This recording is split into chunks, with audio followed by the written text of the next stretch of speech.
మత్తయి సువార్త 10వ అధ్యాయము.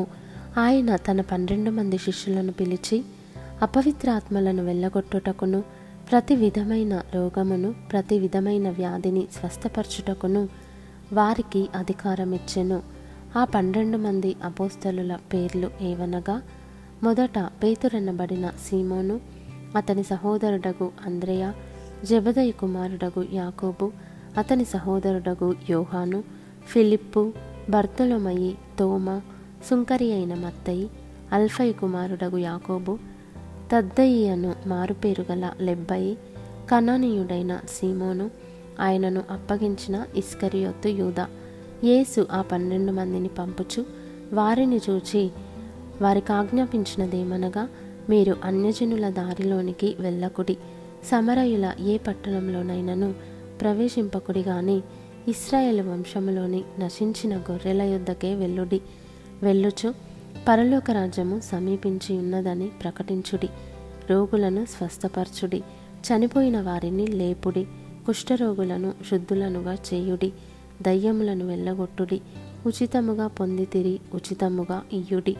మీ సంచులలో బంగారమునైనను, వెండినైనను, రాగినైనను, ప్రయాణము కొరకు జాలెనైనను, 2 అంగీలనైనను, చెప్పులనైనను, చేతికర్రనైనను సిద్ధపరచుకొనకుడి.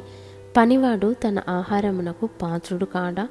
మరియు మీరు ఏ పట్టణంలోనైనను గ్రామంలోనైనను ప్రవేశించినప్పుడు అందులో ఎవడు యోగ్యుడో విచారణ చేసి అక్కడ నుండి వెళ్ళు వరకు అతని ఇంటనే బస చేయుడి.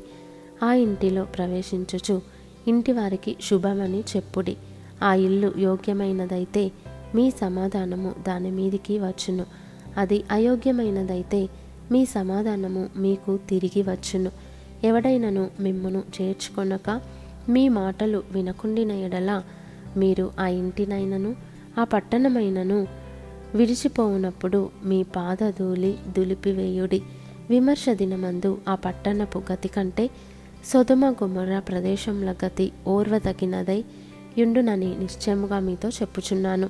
ఇదిగో, తోడేళ్ల మధ్యకు గొర్రెలను పంపినట్టు నేను మిమ్మను పంపుచున్నాను గనుక పాముల వలె వివేకులను, పావురముల వలె నిష్కపటులునై యుండుడి. మనుషులను గూర్చి జాగ్రత్తపడుడి. వారు మిమ్మను మహాసభలకు అప్పగించి తమ సమాజ మందిరములలో మిమ్మను కొరడాలతో కొట్టింతురు. వీరికిని అన్యజనులకును సాక్షార్థమై నా నిమిత్తము మీరు అధిపతుల యొద్దకును రాజుల యొద్దకును తేబడుదురు. వారు మిమ్మను అప్పగించినప్పుడు ఏలాగు మాటలాడదుమో, ఏమి చెప్పుదుము అని చింతింపకుడి. మీరేమి చెప్పవలెనో అది ఆ గడియలోనే మీకు అనుగ్రహింపబడును. మీ తండ్రి ఆత్మ మీలో ఉండి మాట్లాడుచున్నాడే గాని మాట్లాడువారు మీరు కారు. సహోదరుడు సహోదరుని, తండ్రి కుమారుని మరణమునకు అప్పగించెదరు. పిల్లలు తల్లిదండ్రుల మీద లేచి వారిని చంపించెదరు. మీరు నా నామము నిమిత్తము అందరి చేత ద్వేషింపబడుదురు. అంతము వరకును సహించిన వాడు రక్షింపబడును. వారు ఈ పట్టణంలో మిమ్మును హింసించినప్పుడు మరి ఒక పట్టణమునకు పారిపోవుడి.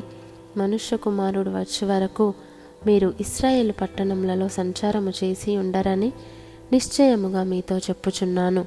శిష్యుడు బోధకుని కంటే అధికుడు కాడు, దాసుడు యజమానుని కంటే అధికుడు కాడు. శిష్యుడు తన బోధకుని వలెను, దాసుడు తన యజమానుని వలెను ఉండిన చాలును. ఇంటి యజమానునికి బయల్జెబూలని వారు పేరు పెట్టి యుండిన ఎడల ఆయన ఇంటి వారికి మరి నిశ్చయముగా ఆ పేరు పెట్టుదురు గదా. కాబట్టి మీరు వారికి భయపడకుడి. మరుగైనదేదియు బయలుపరచబడకపోదు, రహస్యమైనదేదియు తెలియబడకపోదు. చీకటిలో నేను మీతో చెప్పునది మీరు వెలుగులో చెప్పుడి. చెవిలో మీకు చెప్పబడినది మేడల మీద ప్రకటించుడి. మరియు ఆత్మను చంపనేరక దేహమునే చంపువారికి భయపడకుడి గాని ఆత్మను దేహమును కూడా నరకంలో నశింపజేయగలవానికి మిక్కిలి భయపడుడి. 2 పిచ్చుకలు కాసుకు అమ్మబడును గదా. అయినను మీ తండ్రి సెలవు లేక వాటిలో ఒకటైనను నేలను పడదు. మీ తల వెంట్రుకలన్నీ లెక్కింపబడి ఉన్నవి కనుక మీరు భయపడకుడి. మీరనేకమైన పిచ్చుకల కంటే శ్రేష్ఠులు.